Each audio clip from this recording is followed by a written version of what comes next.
Alright, after you've drilled a hole in any metal, invariably you're going to end up with a rough edge, especially in aluminum and definitely in steel.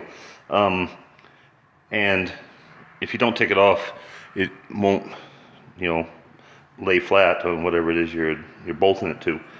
So you just take a, where in the world is it? You take a bastard foil and just kind of lightly go over it. You could sand it, I suppose, but the foil does a good job. It's fast. You can hear it not cutting. Can you see the same thing? You can hear it not cutting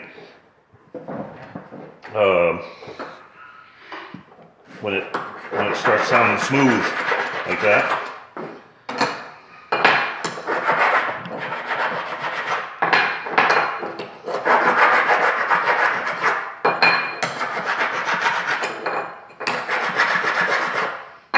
Did I do the back side on this one? Yep.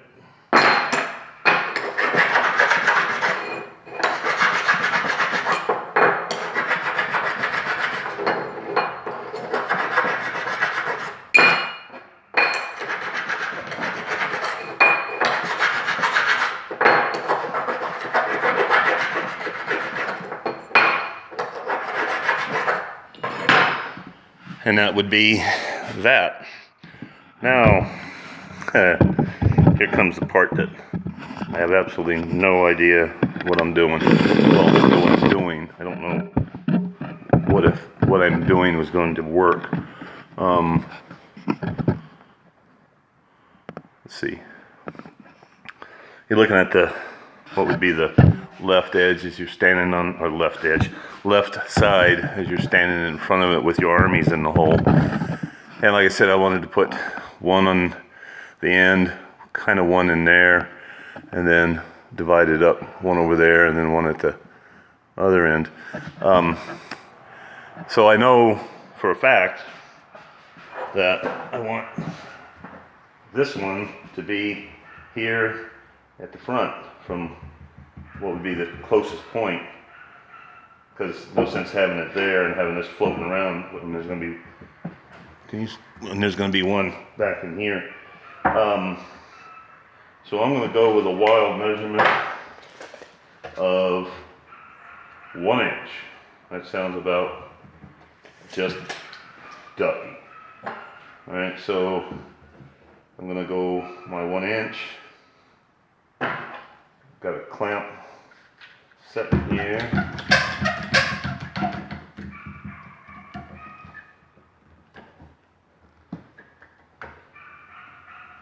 And I'm going to take my little knock. And if anything, I want to be slightly below the edge of the cabinet, this bracket.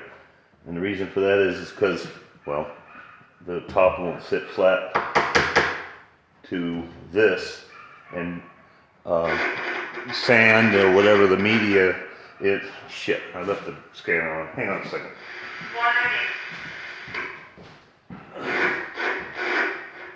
Damn it.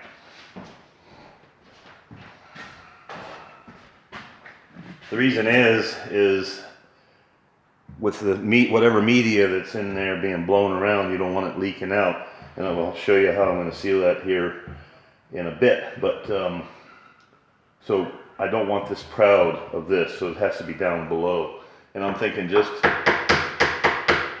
enough that I can feel that edge, and we'll call it good. There we go. Crank down on it. That sounds like a song. Crank down on it. All right.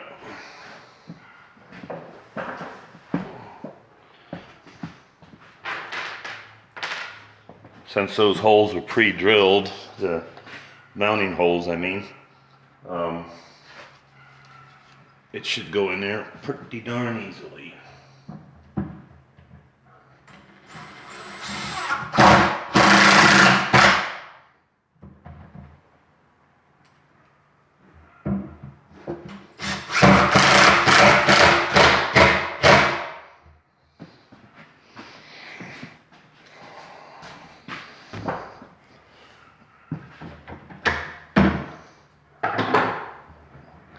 Yes, the screw broke through. I intended for that to happen.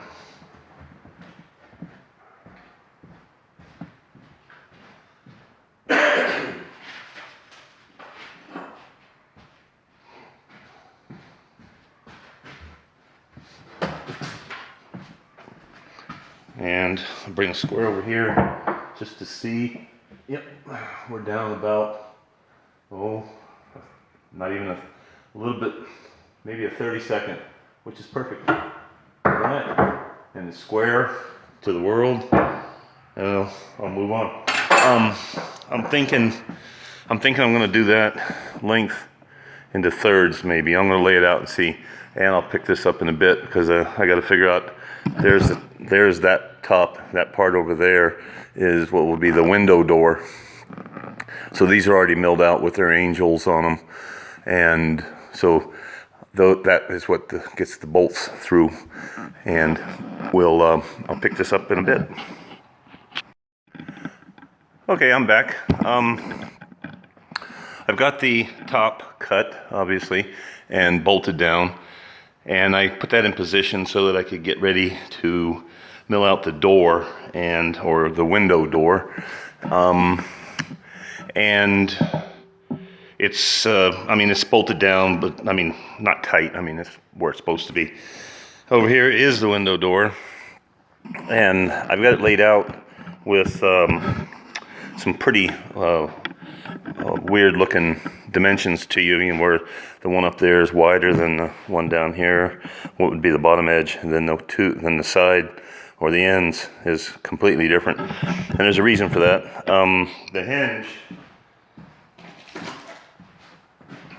The hinges that I'm using are kind of really stout, flat, painted black. They're not like that cheap colonial type hinges you get where they've got the hammered surface making them look beat up. Those are kind of thinner. These are nice. But the reason for that wide measurement, or that wider part there, is because of the butt plate on the, he said butt plate, on the bottom of the hinge, so that when it's sitting on there, instead of having the glass coming way out here, I thought that would look kind of silly. So if I may stop the glass here and then let that hinge be there by itself, I thought it would look a whole lot better. Plus, that's plenty of glass. Holy smokes. For standing there looking down in the hole, that's going to be more glass than a guy could possibly need. And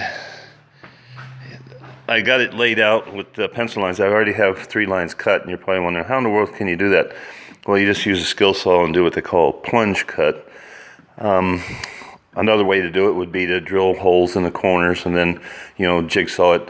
And that would most likely end up being kind of ugly unless you put down some kind of a straight edge for the jigsaw to follow. And that's too much of a pain in the ass for me. Like I said, I can peel a grape with a skill saw. And so the plunge cut basically starts with the blade high, elevated off of the surface. The tail end of the blade, I drop the saw until I'm watching the tail end of the blade at this junction right here, and then as I plunge in, I'll move the saw forward until it's sitting flat, and then I keep going across following that line until the leading edge of the blade hits that intersection, and that's when I stop the saw. And you get to witness it right now.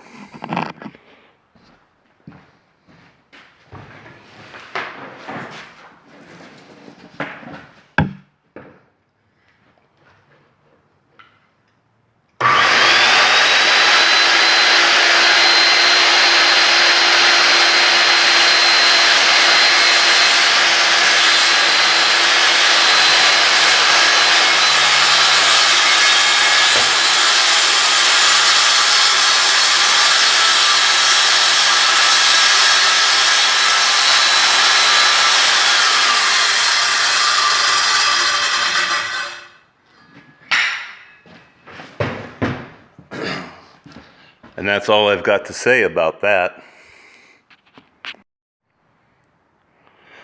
Finish the cuts out with your trusty jigsaw.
and presto, window door. Ta-da! And back at the office they said it couldn't be done. Okay, well, I'm going to set up the router to, this is the surface that's visible from standing outside. So, in other words, that surface there is what gets a rebate around it. And then I can cut the glass, which is setting over here on this west workbench. This tripod's gonna be the, this is laminated glass, and we'll be showing you, right now it's plumb ass filthy. I got it from my brother-in-law. He had several pieces of them sitting out behind his shop and asked me if I wanted some glass, and I said certainly, because I use it here all the time. And when I went and got it, I found out it was laminated. And laminated glass is essentially the same stuff that's in your car windshield, where there's a piece of glass and then a piece of plastic and then another piece of glass, and it's laminated. So if you look at it from the edge, and I'll show it to you after I get it cleaned up, but that'll be the next step after routing the rebate for the glass.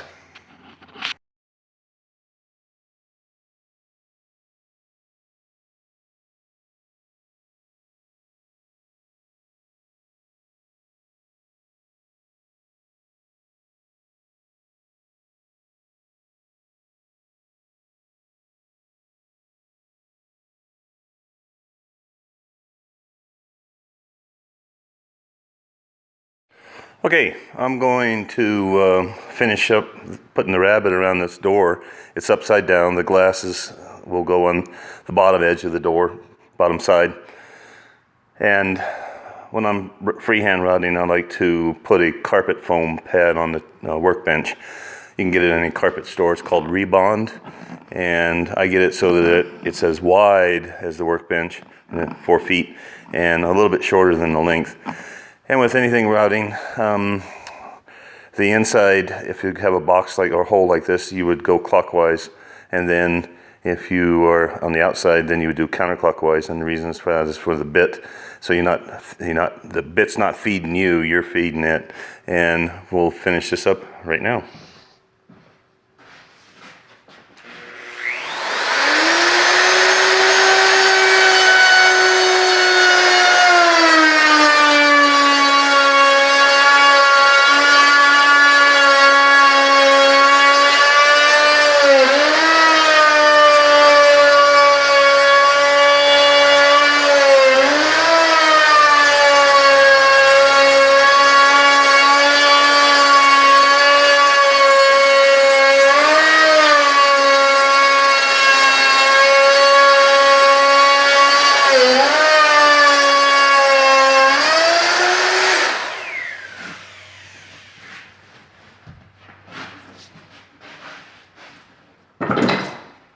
And there we go. I'll just trim the corners out, cut the glass to fit that hole, and we'll be on the road.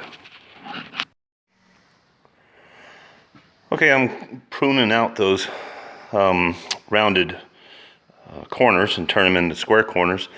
And you can see the line has been drawn there for the chisel work. But there's another tool that you can get. This is another one of those, if you don't have one, go out and get it, tools. It's a spring actuated gizmo with a corner cutter, and you just register it in there. You take your knock and you knock it out. But you gotta, it's kind of one of those things where you gotta hold your mouth right while you're holding it, and then you hit it just one time and it goes, and it kind of sets itself on the what would be the part that, in other words, it's not going to cut all the way through down, you know, as far as this thing would, you know, would go, which is a ways. But anyway, you stick it on there and you kind of hold it just right, and give it a hammer, and then you come back with your chisel and clean it out. It don't take but just a few seconds. provided your chisel's sharp. Follow your line, scrape the bottom.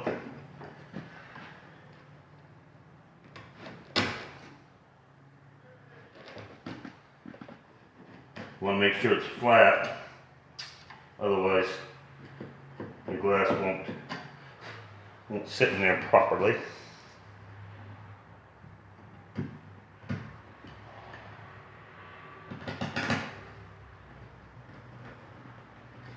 Most people will probably be picking up a mallet to do this. Particle board kind of cleans up easily all by itself. Well, a lot easier than wood. I mean, whole wood.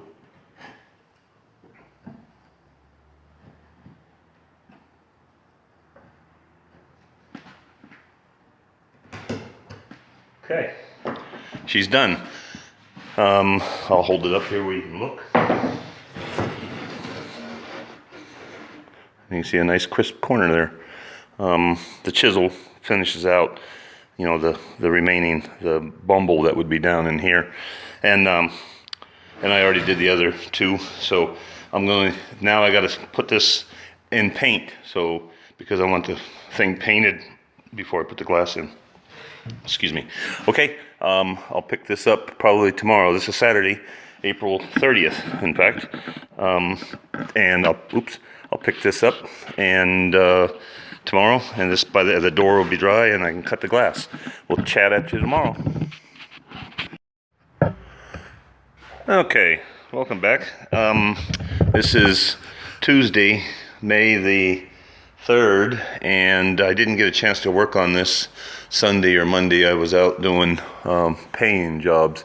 But what I finished on Saturday when I left you guys was I got the brackets to support to bolt the top to, and the edge, or this brace here, to support the edge of the top, because it's kind of, you know, 46 or almost 48 inches wide. It's going to be kind of floppy in the center there, and plus this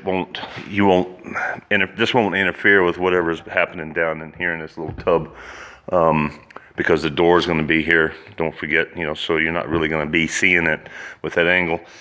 And for the last few minutes, I was considering how to seal the door with so that you know, when the door's closed and you're blasting in there, you know, your material's not leaking out the side. And what I came up with is this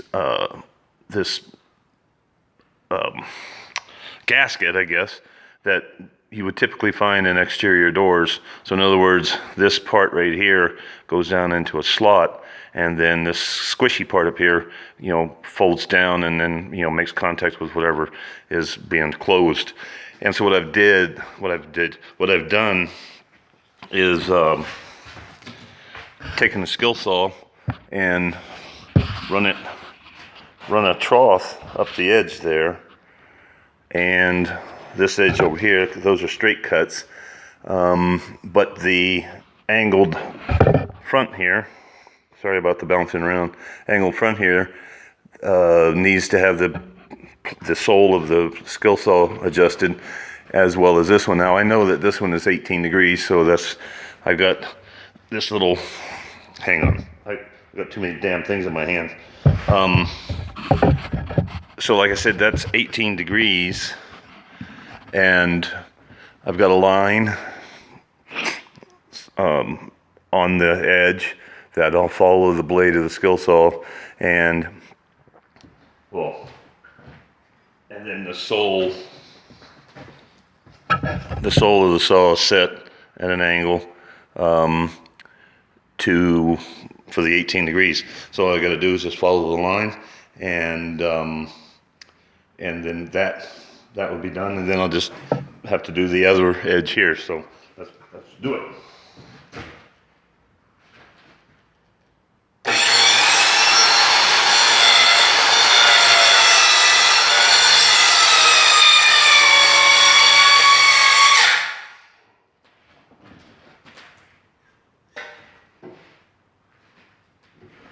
set a little deep.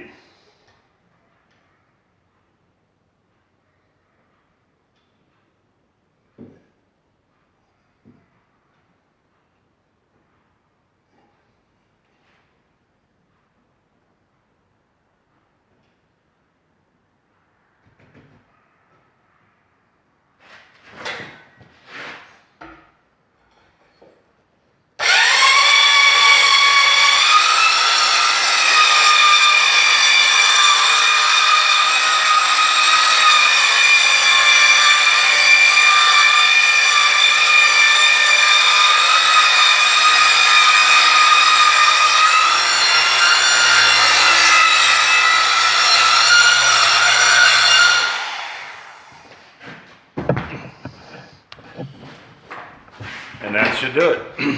And I'll show you what I got going on down here with this light fixture in just a bit. I want to get this thing out of the vise there and move on. I'll pick this up in a short. Okay, I'm back. I had to make another pass with the saw because the blade kerf wasn't quite wide enough for that little tongue section sticking there for it to go down into the groove.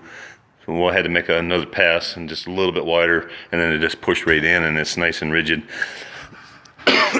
Excuse me. So let me show you what I got going on here with this light.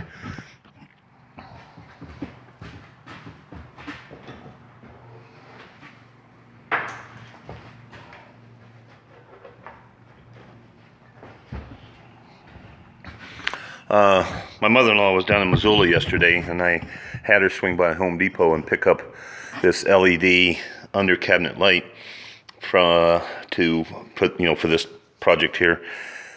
And these, it's kind of stupid to me anyway, but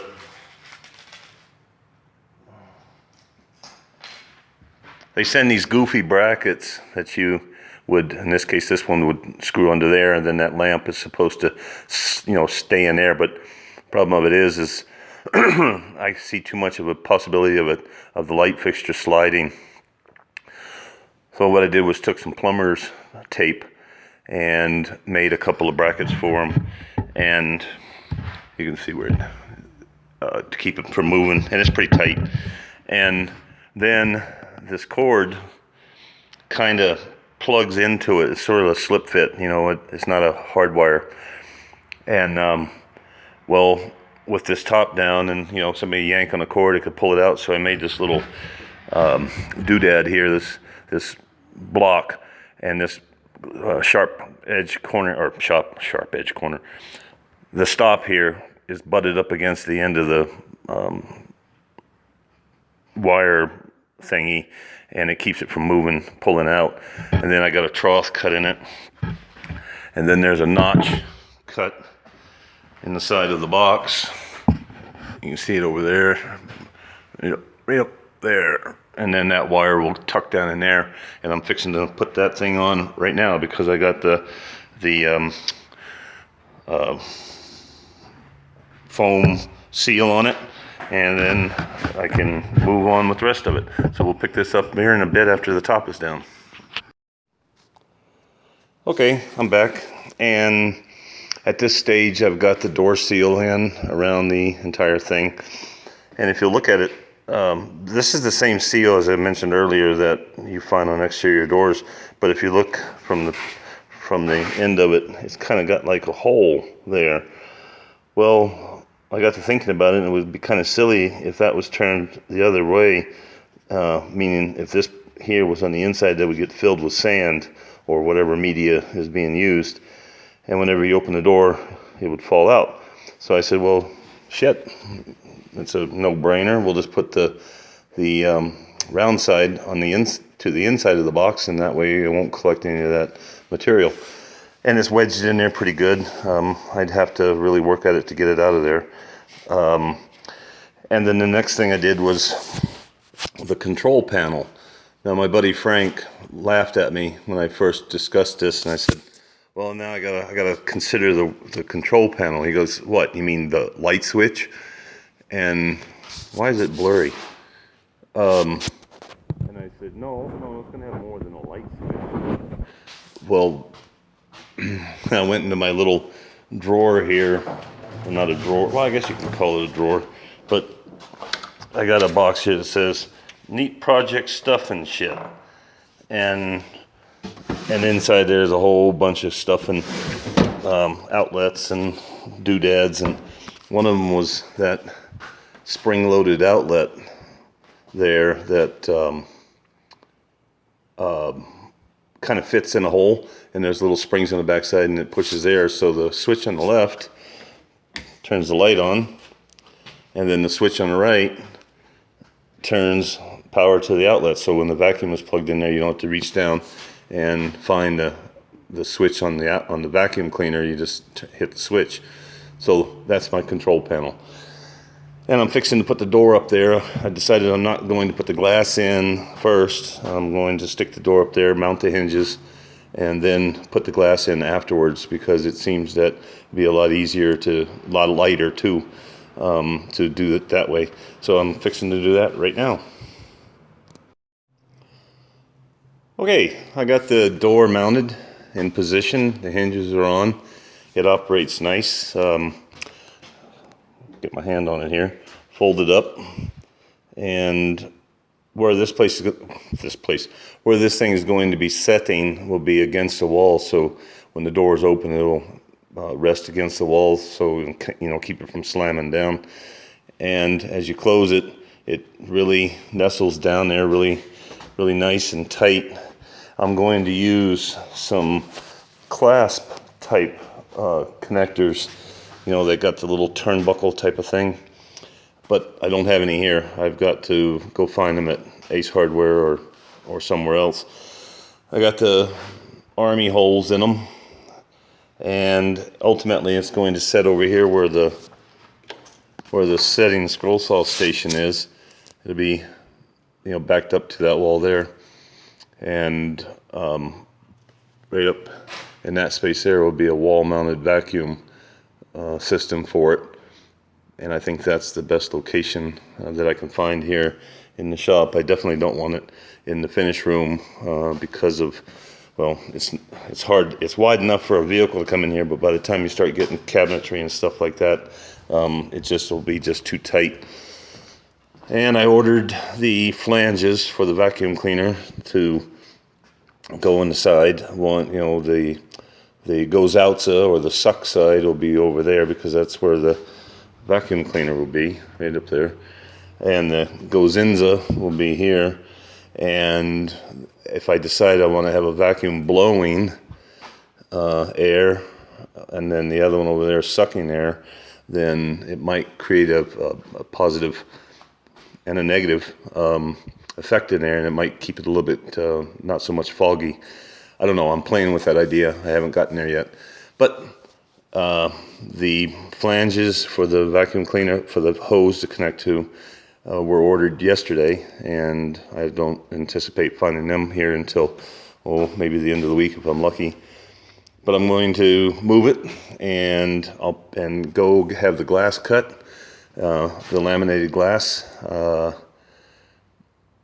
fit the door, the window door, and we'll pick it up as soon as I get those components done. This will be part 3, the end of, and we'll be finish it up with part 4. So we'll get back to you as quick as we can. Have a good time.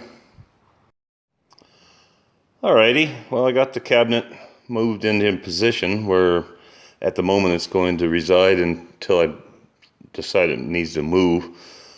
It fits well. It's in a spot where it's convenient. There's plenty of space between the lathe and it. And I moved the sitting scroll saw station over there for the moment. And as far as now is concerned, the only thing that needs to be done are cut the holes for the vacuum, mount the vacuum on the wall, which I don't have yet, haven't even ordered, and get the glass cut and put that in there. And the project will be, or at that moment, will be done. And it for all intent and purposes, you know, you guys don't need to see me put a piece of glass in. It's pretty straightforward. But it was a fun project, and I think it's going to be very helpful. Certainly something that's needed, or has been needed in this shop for a long time. And I'm going to put you on a tripod and get you a look inside of the cabinet itself. And let's see, get you in there where you can. Yeah, I think that's about right for you. Maybe not. Right about there. And so, you know, you stick your armies in here and blast, blast, blast, blast. Luke, I'm your father. I think it'd be very handy. It's easy. It's nice. I mean, it's lots of space. You can move stuff around. I think it'll be fine. And the door, as I said earlier, would bounce up against the wall. I'm taking you off the tripod. You've been de-tripoded. Open the door and raise him up. Well, it's not exactly what I had in mind on account of the legs sticking out, and of course, and the plug over there happens to be just at the very end of the cabinet. So with that plug on the end of the wire, it won't let the cabinet slide all the way back. So I'm thinking what I'm going to have to do is put a block up here to catch the door so it doesn't come down as far, because right now it's about hitting the control panel. So I'm going to have to deal with that, but I'll do that down the road when I get the glass and the vacuum fittings and etc. But thank you for watching, and if you decide to build one, on the very first video there's a link to SketchUp plans for this very exact cabinet with all the dimensions and all the cuts and everything, angles, etc. And you're more than welcome to grab onto them and go. The hinges, I guess I could have used a piano hinge, which is a long continuous hinge, and since I had these in my stock, I just decided to use those. And the black of them ties in with the army holes, and the black of the switch cover there that I altered to accept those special switches. And I didn't bother painting the box because I don't care. All right, and thank you very much, and we'll see you on the next project.